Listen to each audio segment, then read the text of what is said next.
Good morning. This is Dr. Bill Wyatt with the American Orthodontic Society, and I want to talk to you a little bit about what pressure does to teeth and bone. It's surprising what can be done and how it is done with teeth and bones. Now, this happened to me uh, years ago in 1971. A young man came into the office, and I didn't have a good camera, but I shot a picture of him, and you can see at this point he has his upper and lower teeth don't actually touch in here. This is after I had seen him maybe once or twice, and then he just disappeared and came back about 6 months later. And this is all that was in his mouth with two little arch wires like this that were pushing up, open in his bite. Now I've got the pictures of his models here. We took models on him at least before we did this. And this, the upper anterior teeth come down, and you can hardly see the roots of the bottoms of the lower anterior teeth down here. So we had to open this guy's bite. And anyway, we put braces on just as from cuspid to cuspid in here over the lower and upper cuspids, and put this little arch wire, these little arch wires in to open it up. And I may have seen him once, but he just disappeared. And he came in one day about 6 months after we put this on, and one of the ladies said you should come back and see this young man who had been gone for the 6 months. You know, we couldn't possibly do that to somebody, but he did it to himself. And so I went in there, and his upper teeth were up in this area, and his lower teeth were down here. The bone is still on them, just like they were. They didn't get shorter, didn't get buried in the bone. This may look like the tissues over these a little more, but that's from not pushing the tissue back when you bite into something like an apple. Uh, okay, so it had opened this guy's bite. And the reason he came in, it wasn't because of anything else. He couldn't bite a sandwich off with these front teeth. So if you can't bite with your front teeth, in other words, if you got an overbite and overjet that's proper, you open your bite and slide up here and bite this. But when you're biting up here, your back teeth don't hit. Now, when he bites forward with this, everything hits, but he can't bite through a sandwich, so he had to turn it sideways, or a hamburger, or whatever he was eating. He could not bite them, and that's why the young man came back in after 6 months. And so I took records what I had, and it was amazing what this does. Now, normally to intrude a tooth like this, pushing these teeth up, it takes 4 times more pressure to go up with the tooth, to push it into the bone, than it does to take it out, to pull it out of the bone. Or pull it down with the bone. It doesn't come out, but anyway, it takes a lot more pressure to push up here.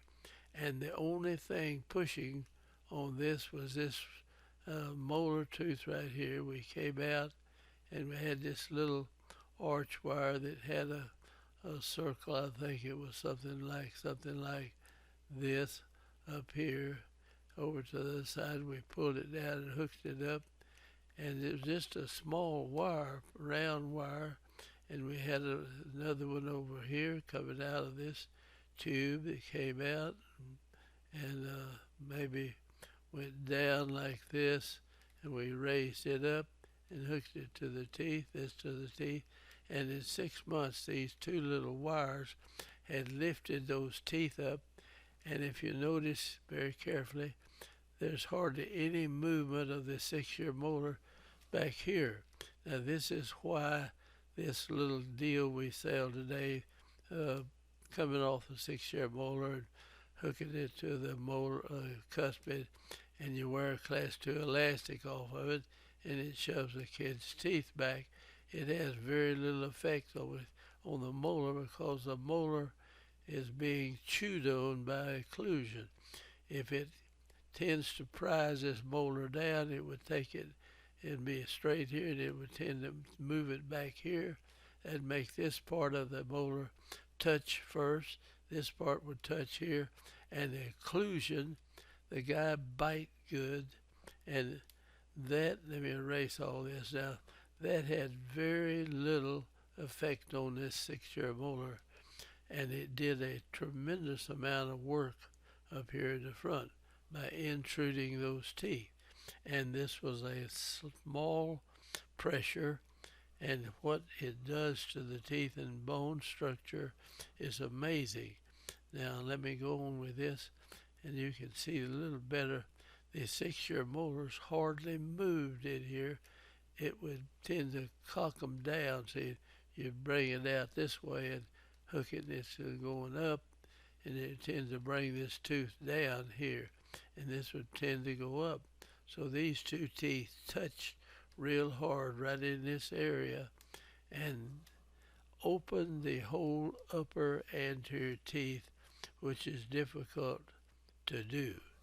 And they change very, very little back here. So you're taking advantage of the muscles that bring the jaw together back in, raising this up, and it hits right there. So that helped out, and that's how we actually developed what we call the intruding arch, which we put in over. In other words, you put your regular braces on and everything, and then you put that right on top, and you can do that day one, and you can open somebody's bite with an intruding wire 2 or 3 months before somebody was trying to get an arch wire in there to do it. So it's a very important thing. It'll do a tremendous amount of work for you. All right, here's the upper arch after he came back in. That picture's not too hot. And here's the lower arch. He came back in, and when we started, this of course was crowded, and as you went down with the teeth like that, they're crowded and they tend to expand, and they expanded, and this is his lower teeth, and here it was to start with, and there's almost a perfect class 1 to start. This is fine over here too, and the deep bite with a class 1, you've got to have some crowding, and so these teeth are crowded up in here. In a minute I'll show you a picture from the inside of this. Now this taught me something that I couldn't learn from a book or anywhere else, that if you put a slight pressure on somebody, you can just move their teeth and bone and stuff all over the place. So now let me go back to that picture. If we took this big daddy arch we put on here, I mean it's a big old wire, and straightened that thing out something like this and hooked it to somebody's teeth up here,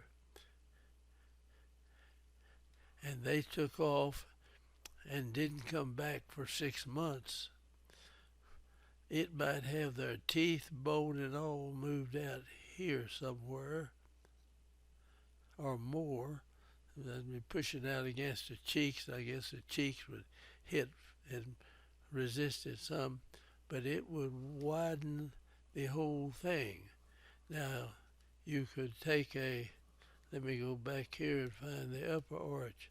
In other words, you could tie this big wire to this and over to this and bring it in and hook it to these teeth right here. And it would, if you had the big wire in with a lot of buccal root torque, in other words, you're going to put another wire in there with a rectangular wire and have this buccal root torque trying to bring these roots out. As you bring this out, it could probably expand and separate the palate on young people or expand the arch on the older person. Simply, the thing is, you don't know where it's going to go. So we put a palatal separator in here, and we put it in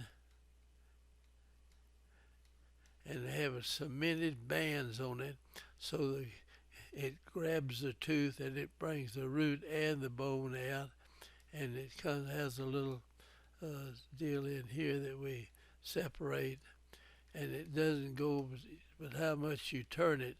So this would just go out here unlimited, and this goes out knowing what you're doing, or can carry it so far.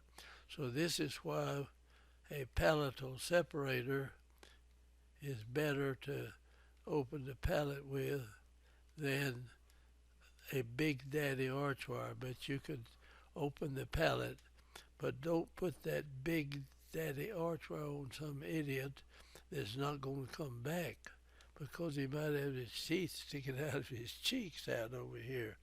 And that, I don't know that that's all truth, but that they would be way out past you wanted the teeth to be. So these little round arch wires we put on here, took this case from here and raised them up where these teeth had a gap in between them, right in here. And if that little wire will do that, and there those teeth are, he could not bite together, and that's why the young man came back in the office. He would probably just stayed away otherwise. And here are the two little wires that I took pictures of them after I took them out. And of course his teeth closed back down good, and we stopped them at a certain point there where he had a little overjet and overbite, and that's where we left him. And here's the upper arch, and here's the guy, and this is a picture of the inside showing you that the teeth were right up against the bone structure here, and now we opened them down to where these went down, these went up, and there was a gap in here. You couldn't even get the teeth together. And if a little wire will do that, it has a little effect on these 6-year molars. It pushed the upper one down. Says you pull this in, it says like a prize. Pushed it down here. This was out here. When you pull it up, it picked that up. And these two teeth chewed together. The occlusion kept them from changing, and they did very little changing, and opened this whole bite up here. So that's something to realize, that just a slight pressure can move teeth and bone a lot more than you think it will. And the tongue can do a tremendous amount of expansion if we use it right. And children who nurse for a long time, they have to breathe through their nose, and that helps develop the maxilla. Okay, we'll hush up from here and hope you learned something from this, or I appreciate you, and join our group and subscribe to this. So we'll close out now.